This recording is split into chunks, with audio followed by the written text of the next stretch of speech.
Well, it gives me great pleasure to introduce this, the fourth it is of the Lunch Club's podcast. And our guest today comes, well, I mean, a career laden with glittering awards from Emmys and Oscars and Grammys and Tonys. He even has his own star on the Hollywood Walk of Fame. It's an enormous pleasure to welcome Sir Tim Rice. Hello.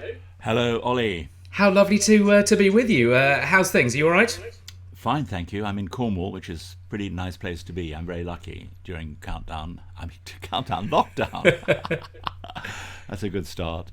Why did I know why I say countdown, because I've been playing an online game with the great Susie Dent. Oh yes.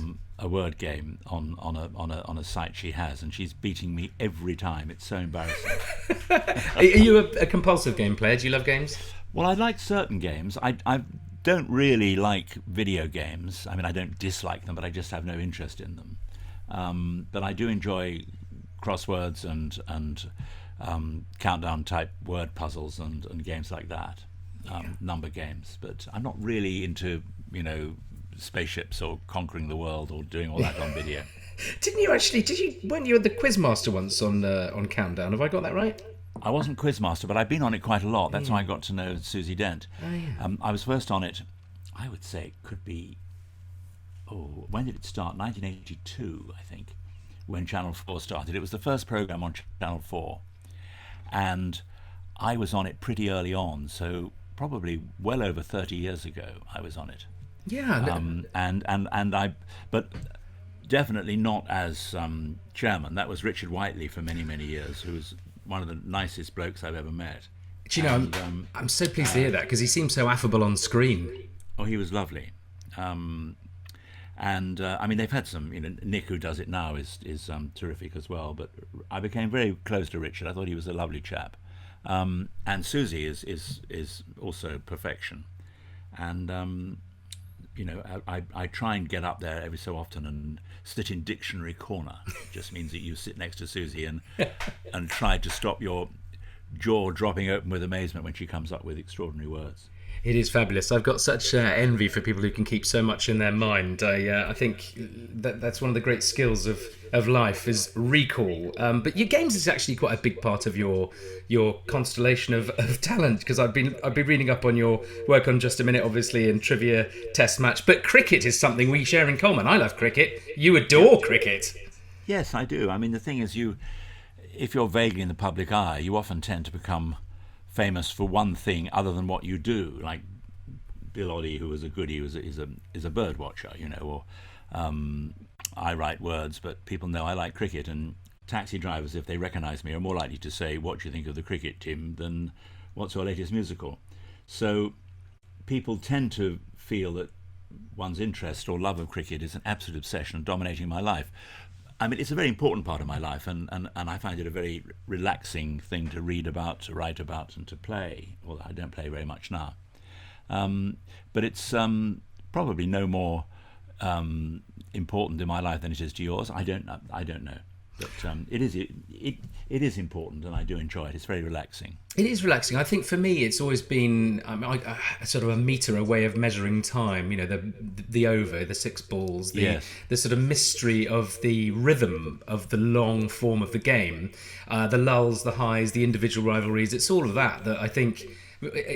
I'm almost tempted to ask if you ever thought about writing anything about cricket, because it is. Well, we did.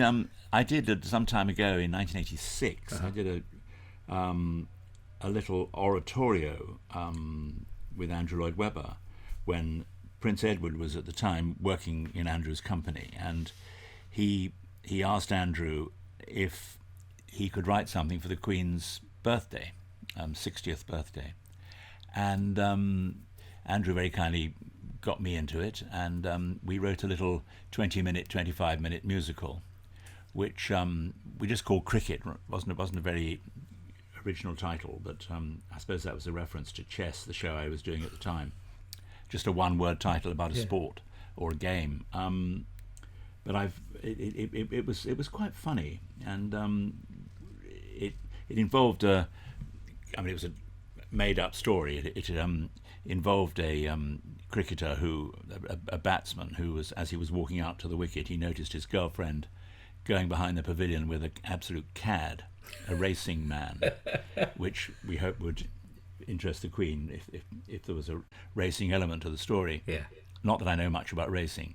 And the question is, the whole dilemma of the piece was, should he stay in and try and win the game for his side, or should he get out quickly and sort out his love life by running behind the pavilion and seeing what's going on? Oh, that's brilliant. That's the entire dilemma of the piece. And of course, as most people would, he stayed in to win the game, and then he went and sorted out his love life. It's the great tension of the game, though, because actually I think that for me, so many of the matches that I've loved, it is the surrounding drama of what's happening off the pitch that actually informs the rivalries on the pitch. I think that's genius. Well, it was quite fun. I mean, and it went down quite well. I was rather hoping that it might get recorded. Not that it would, sell millions, but it would be a nice thing, a very nice record to have. But a lot of the tunes have since gone into other shows, so it would become difficult to do that. I think All I Ask of You from Phantom of the Opera was in cricket, then called, funnily enough, All I Ask of Life, which is what he sang as he was being peppered with fast bowling. And various other tunes went into the subsequent Andrew musicals, which is fair enough. I mean, I wish I could have put some of the lyrics into other musicals. It would have saved me a lot of hassle, but lyrics tend to be much more specific about one particular story. I would have struggled. I've often said this, that if EVITA had flopped, the wonderful tune of Don't Cry for Me, Argentina would have no doubt turned up in Cats or something. Yeah. But I would, which is totally possible, totally plausible, because it's a great tune, and it would have had different words. But I would have had great difficulty getting the words of Don't Cry for Me, Argentina into, say, The Lion King. Yes. Without a fairly drastic change of storyline. Well, you mentioned EVITA. I've got a question here from Stephen Greif, who wants to ask, the brilliance of casting Che Guevara as the chorus in EVITA is undeniable. So can you explain exactly how this wonderful idea came about? Well, I was very lucky on that one, because I had the idea of writing a show about Eva Peron, or at least trying to. I mean, it seemed a bit of a bonkers idea, and I thought it was worth investigating. And in my investigations, I was trying to find books in English about Eva, and there were very few. In fact, I don't think I found a single. There was one by a lady called Margaret Main. I hope I got that right. It's so long ago now, which I hadn't actually read and did not manage to get hold of before the show, or before writing it. So I was working with fairly scant material. But when I was researching, there was a book I bought called Leaders of Latin America, a paperback, and it had a chapter on Eva Peron. I thought, well, at least there's a chapter there I can research. And having read that and found it quite interesting, I then glanced idly at the other characters featured in this book, and there was a chapter on Che Guevara, about whom I knew very little, as indeed did most of the students who stuck pictures of him on their walls in the 60s. But I read this chapter on Che Guevara, and I was amazed to find that he was not Cuban. I thought he was from Cuba, because that was where he was most famous. With Fidel Castro, he overthrew the rather corrupt regime that was there in 1959 onwards. Castro came in from 59 onwards. And I was amazed to find that he was Argentine. And in my initial outline of the EVITA story, the way I was going to tell it as a musical, and at this point Andrew was not even involved, I had a character I'd made up who was going to be her hairdresser, because I wanted somebody who would argue with Eva and put a few other points of view. And I hadn't got one, but when I discovered that Che Guevara was actually Argentine and was around at the same time, even though there was no evidence whatsoever that they ever met, and he was a little bit younger than Eva, I thought, wow, well, here I've got two icons for the price of one. I can make Che Guevara the narrator, the antagonist, the inquisitor, and it worked very well. Another question from a Lunch Club member, Michael Littman, would like to ask another EVITA question. Did Sir Tim ever consider Julie Covington for EVITA or any of your other shows? Absolutely, we did. We spotted her in a television series which was a big hit in '75 called Rock Follies, and she was playing a girl in a girl group, rock group. It was a fictitious rock group, but they actually had a couple of hits on the back of the TV show. And Julie was just wonderful, and we approached her to sing on the album. And at the time, it was only an album because we decided to do an album of EVITA before the show. And had the album flopped, I doubt if we would have done the show. But the album was a big hit, and even more amazingly for us was that the single of Don't Cry For Me Argentina, featuring Julie Covington, which she sang beautifully, was a #1 record. And obviously we asked her, would you be interested in doing the show? And the answer was no. I think she thought about it, but I think she felt that it was not really the sort of thing that she would be comfortable with. There's a big difference between singing beautifully on record and having a theatrical voice that can hit the back of the stalls. Now, Julie has a wonderful singing voice, and I don't doubt that she could have sung the part, but I think she felt that sort of show was not for her, not for Julie the actress, and so she turned it down. Yeah. She nearly did it in Australia. Some years later, she agreed to do it in Australia, but then pulled out of that at the last minute. I think she was just felt that it really wasn't what she was brilliant at on stage. I think she was probably wrong in that assessment, but we'll never know. No, you touched there on the difference between studio work and theatre. Steve Blackman has a question here. He says, do you prefer working in film or the theatre? I don't think I have a preference, really.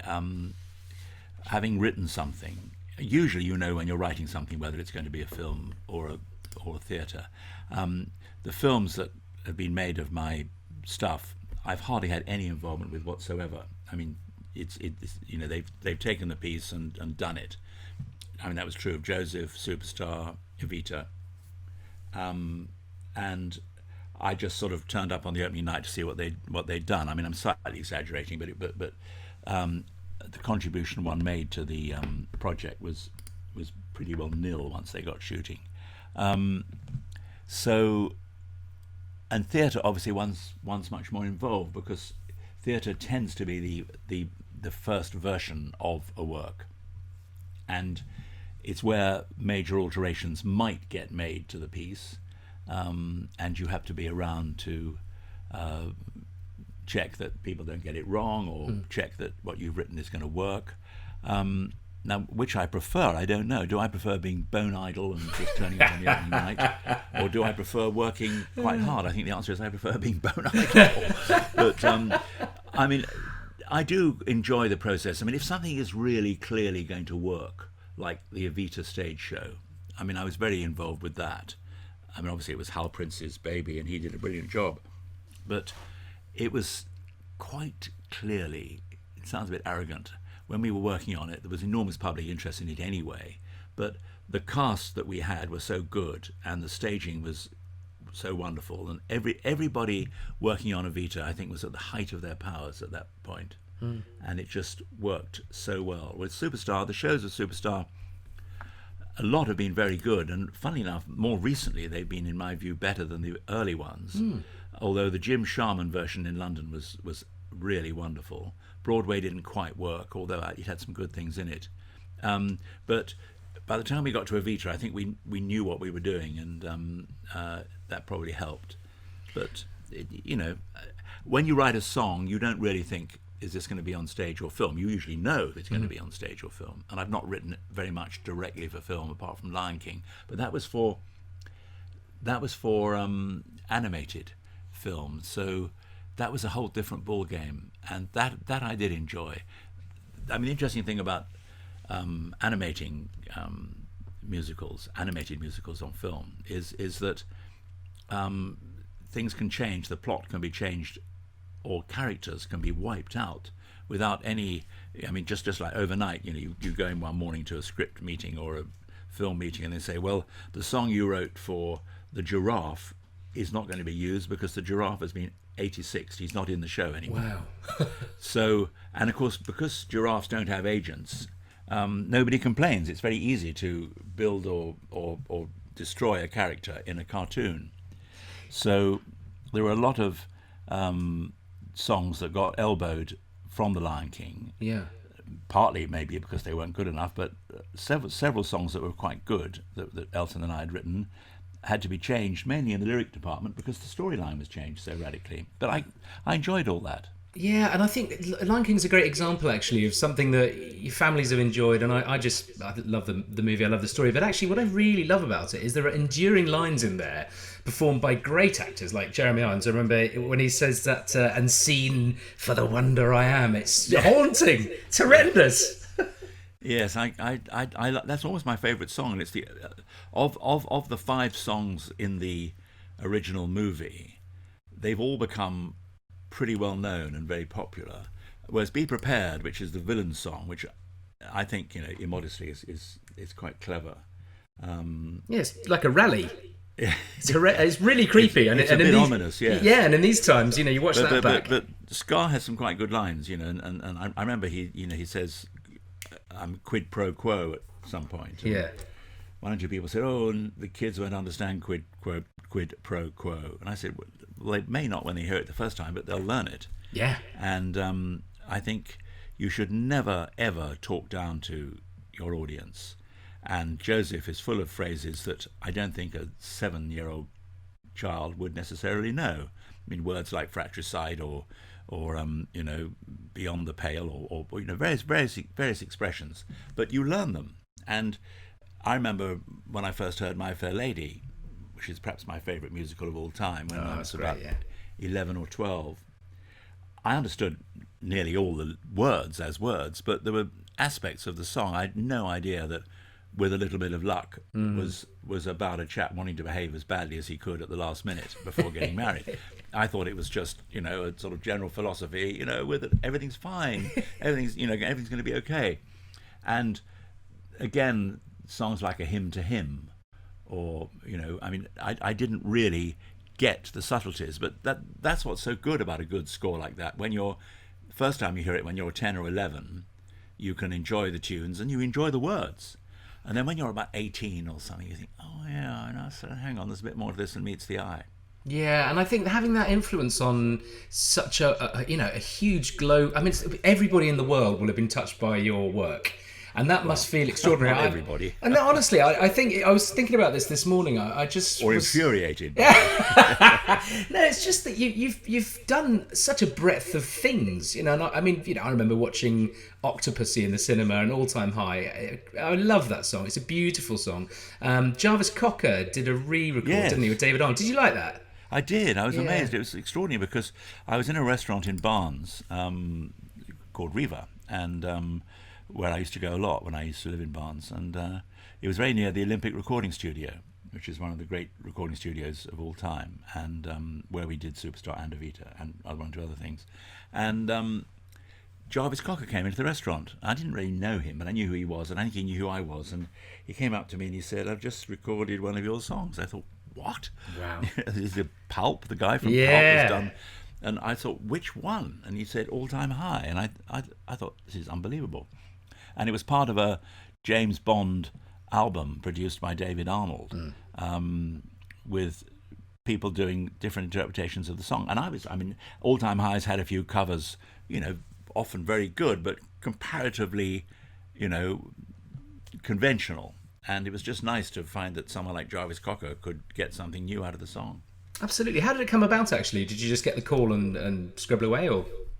What, the Bond song in the first place? Yes, I got a call out of the blue from John Barry, who I knew a bit, and he said, "Would you like to write the next James Bond song?" Which was fantastic. A silly question, really. Yeah, yeah, absolutely. Then when I heard the film was called OCTOPUSSY, I thought, uh-oh. Yeah. But he said, you don't have to call the song OCTOPUSSY. Although, in a way, in retrospect, many years later, I thought, it might have been quite fun to have tried to write a song called OCTOPUSSY. Yeah, finding rhyming and lyrics to get together, that would have been a bit of a challenge. Yeah. I wanted to ask as well, when you get your Hollywood star on the Walk of Fame, do they sort of ring you up and say, congratulations, you got a star? How does that all happen? I think you have to be put forward. You have to be proposed.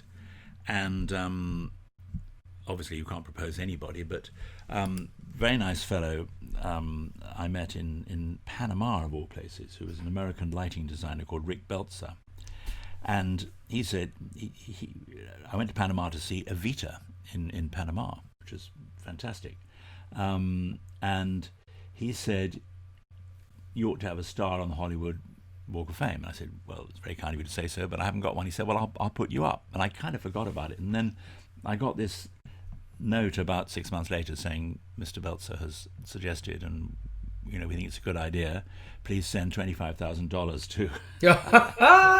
It was some charitable thing, which is great. I'm all for it. And I thought, well, I might as well have one. Absolutely. So I coughed up, and it's there. And occasionally friends say, oh, well, I've just happened to see your star. It's outside the theatre, I think, the Pantages Theatre, which is quite a nice place. It's quite funny because somebody said the place to be is outside a sex shop. Is that right? when punters come out of there, they'll have their heads down because nobody, they don't want anybody to see them. And if their heads are down on the pavement, they'll see your star if you're outside.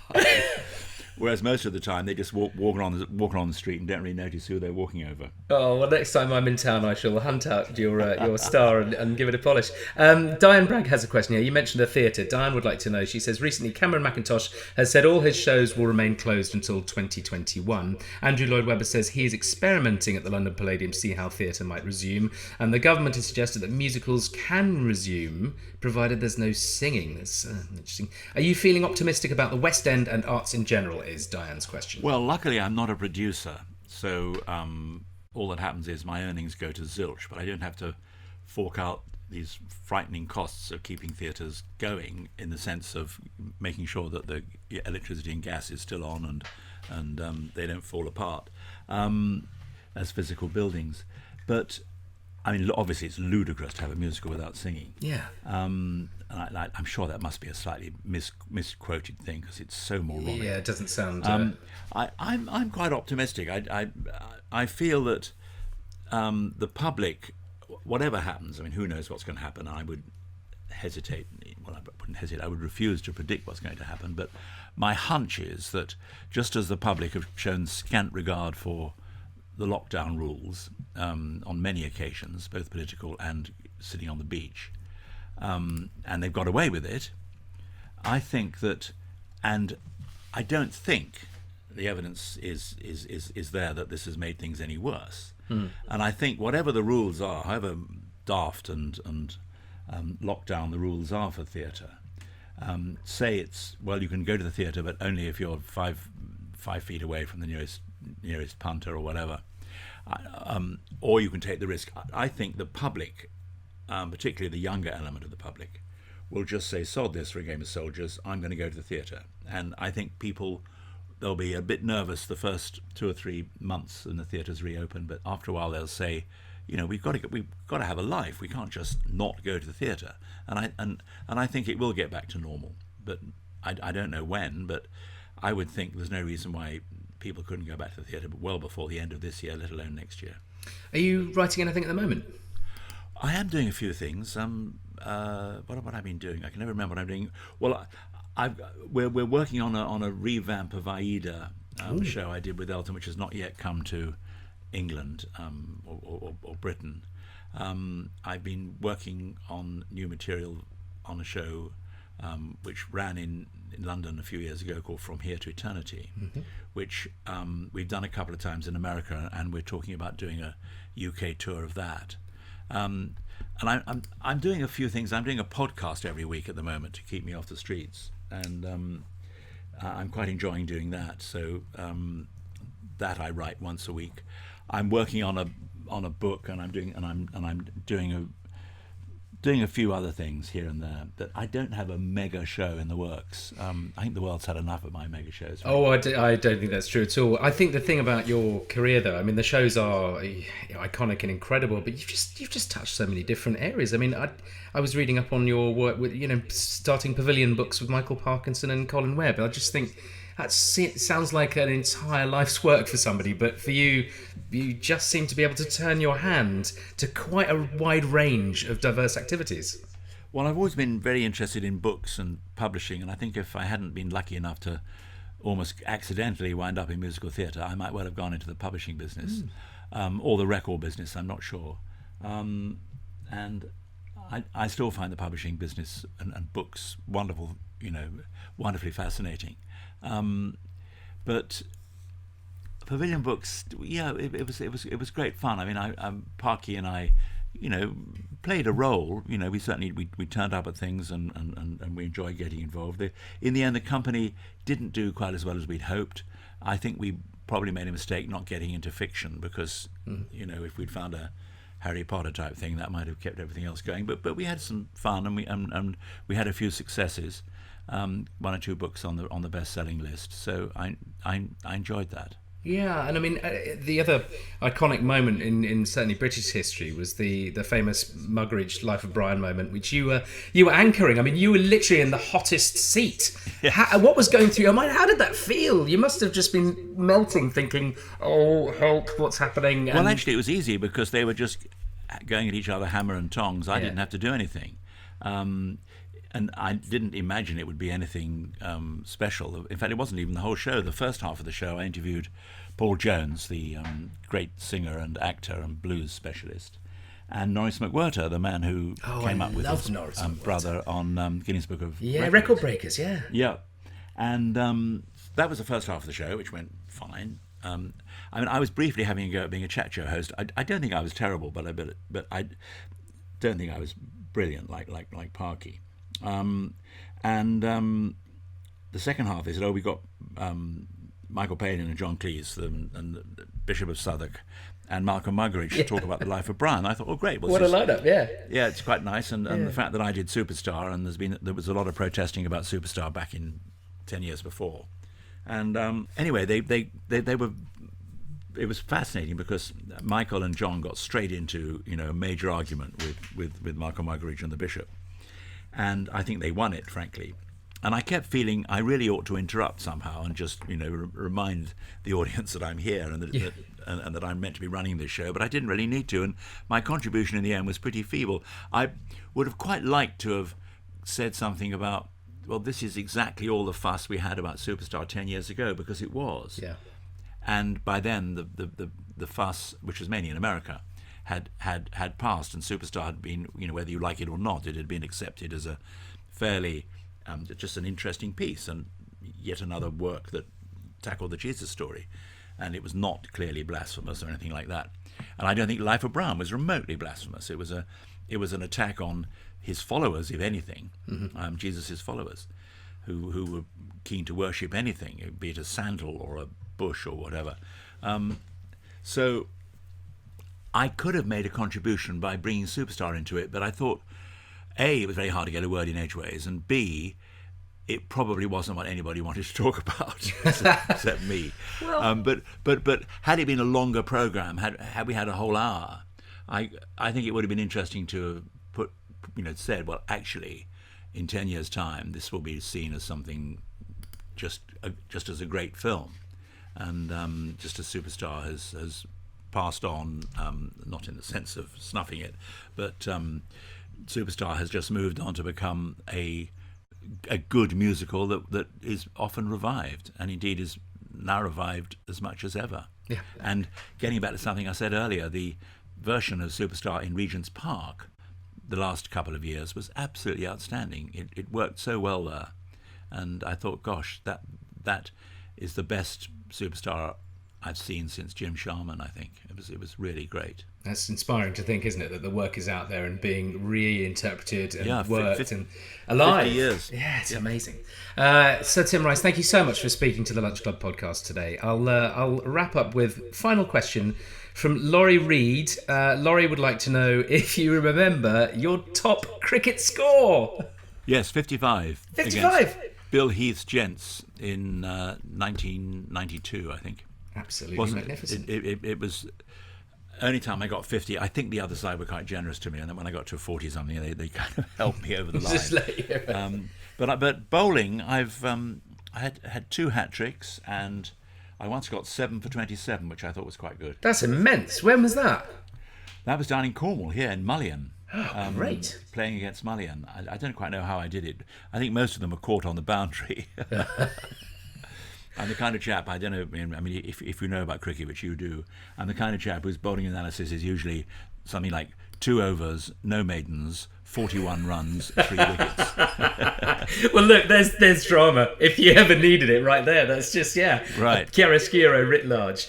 Sir Tim, thank you so much for joining us here today. My pleasure. Thank you very much.